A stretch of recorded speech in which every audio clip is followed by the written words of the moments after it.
Apa kabar saudara pagi ini? Kembali kita berjumpa dalam kasih karunia Tuhan bersama saya Pendeta John Diallo secara live. Kita menikmati hari yang baru yang Tuhan anugerahkan dan berikan kepada setiap kita pada hari ini. Dan saya percaya ini adalah sebuah anugerah Tuhan yang Tuhan limpahkan atas kehidupan kita. Kalau kita masih diberi hidup, masih diberi nafas, masih diberi kekuatan dan kesehatan, pasti ada rencana Tuhan yang indah, yang baik, yang Tuhan akan berikan dan kerjakan buat setiap kehidupan kita dan melalui kehidupan kita. Bapak Ibu Saudara sekalian pendengar FM yang diberkati, pagi ini saya membahas mengenai jadilah tenang supaya kita dapat berdoa. Jadilah tenang supaya kita dapat bersekutu dengan Tuhan. Karena hari-hari ini orang banyak kemudian dikhawatirkan atau diganggu dalam tanda petik oleh informasi dan berita-berita mengenai hal-hal yang kita hadapi hari-hari ini. Dan kalau kita tidak siap, maka berita yang negatif yang terus bertubi-tubi datang kepada kita, entah itu benar atau tidak, kebanyakan juga perlu kita cek lagi supaya kita memastikan bahwa apa yang kita terima itu baik dan benar sesuai dengan fakta, evidence yang ada. Tetapi kalau orang tidak siap, maka itu akan menekan secara emosi dan secara psikologi, sehingga itu membuat daya tahan tubuh kita menjadi lemah, karena berita-berita yang negatif justru melemahkan kita kalau kita nggak siap. Oleh sebab itu, pagi ini saya ingin menyampaikan sebuah pesan dari firman Tuhan supaya kita dapat tenang. Ketika kita tenang, kita tidak khawatir, kita tidak takut, kita tidak mengalami tekanan secara psikis atau secara emosi, maka kita dapat berdoa. Dan hari-hari ini adalah waktu yang sangat penting bagi kita untuk kita membangun sebuah persekutuan mesbah di keluarga kita, mesbah doa untuk kita berdoa kepada Tuhan. Membangun sebuah persekutuan yang baik, yang indah, yang manis dalam hidup kita, supaya kita bisa dengan kekuatan yang datang dari Tuhan melewati tantangan dan persoalan yang barangkali menimpa kita. Karena secara ekonomi barangkali mulai terasa bahwa kita mengalami kesulitan untuk menemukan barang atau hal-hal yang lain, karena physical atau social distancing dan yang lainnya. Tetapi satu hal yang kita percaya bahwa Tuhan akan pelihara hidup kita. Jangan pernah khawatir, jangan pernah bimbang, karena kekuatan kita berasal daripada Tuhan. Kekuatan kita berasal daripada Tuhan yang memampukan kita untuk mengatasi, melewati situasi apapun yang datang dan menekan kita. Nah, Bapak Ibu Saudara sekalian, pagi ini saya ingin membahas satu bagian di dalam kitab Petrus, 1 Petrus pasal 4, ayat yang ke-7 sampai ayat yang ke-11. Ayat yang ke-7 sampai 11. Demikian bunyi firman Tuhan. Kesudahan segala sesuatu sudah dekat. Karena itu kuasailah dirimu dan jadilah tenang, supaya kamu dapat berdoa. Tetapi yang terutama, kasihlah sungguh-sungguh seorang akan yang lain, sebab kasih menutupi banyak sekali dosa. Sekali lagi ayat yang ke-8. Tetapi yang terutama, kasihlah sungguh-sungguh seorang akan yang lain, sebab kasih menutupi banyak sekali dosa. Berilah tumpangan seorang akan yang lain dengan tidak bersungut-sungut. Layanilah seorang akan yang lain sesuai dengan karunia yang telah diperoleh tiap-tiap orang, sebagai pengurus yang baik dari kasih karunia Allah. Jika ada orang yang berbicara, baiklah ia berbicara sebagai orang yang menyampaikan firman Allah. Jika ada orang yang melayani, baiklah ia melakukan dengan kekuatan yang dianugerahkan Allah, supaya Allah dipermuliakan dalam segala sesuatu karena Yesus Kristus. Ialah yang mempunyai kemuliaan dan kuasa sampai selama-lamanya. Sekali lagi, Tuhan Yesus Kristuslah yang mempunyai kemuliaan dan kuasa sampai selama-lamanya. Bapak Ibu Saudara sekalian pendengar FM yang diberkati Tuhan dimanapun kita berada, pagi ini pesan firman Tuhan datang kepada kita untuk kita tenang. Setelah kita tenang, menguasai diri, dan kita akan dapat waktu untuk berdoa. Ayat yang ke-7 jelas berkata, kesudahan segala sesuatu sudah dekat. Karena itu kuasailah dirimu dan jadilah tenang, supaya kamu dapat berdoa. Kita perlu menjadi orang yang bisa mengendalikan diri kita, menguasai diri kita. Karena musuh yang terbesar dalam hidup kita adalah diri kita sendiri.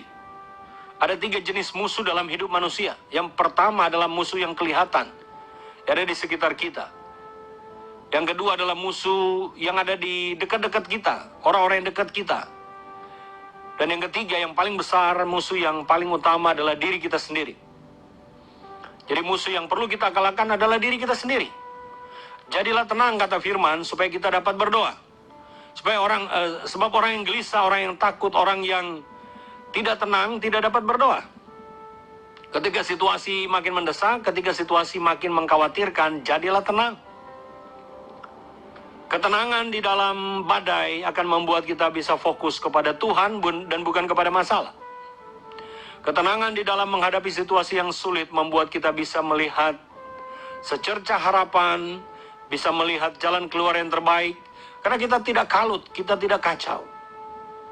Orang yang tenang bisa berpikir jernih, orang yang tenang bisa mengambil keputusan yang tepat.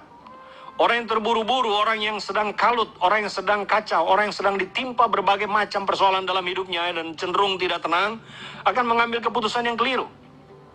Betapa banyak orang mengambil keputusan keliru di tengah-tengah emosi yang melanda dia.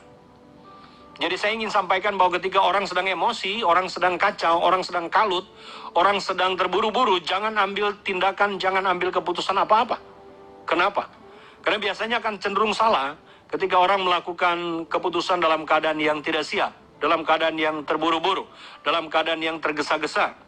Ayat firman Tuhan dalam 1 Petrus pasal 4 yang ke-7 jelas berkata, kesudahan segala sesuatu sudah dekat. Karena memang makin jelas, makin lama kita makin dekat dengan akhir dari zaman ini. Kita tahu dari akhir dari zaman ini akan ada segala sesuatu yang bisa tidak disangka-sangka, kita tidak duga itu datang. Dan kemudian firman Tuhan ini berkata dalam ayat yang ke-7 bagian B, karena itu kuasailah dirimu dan jadilah tenang. Ketika orang tenang, lalu apa yang akan dilakukan? Ketika orang tenang, menenangkan diri saat teduh, dan dia mengambil waktu untuk berdoa. Kekuatan satu-satunya di tengah badai yang sulit adalah berdoa. Mungkin kiri kanan muka belakang, kita nggak ada pertolongan lagi. Kita perlu datang kepada Tuhan yang bisa menolong kita di tengah-tengah badai apapun yang kita hadapi. Jadilah tenang, supaya kita dapat berdoa. Jangan kemudian kita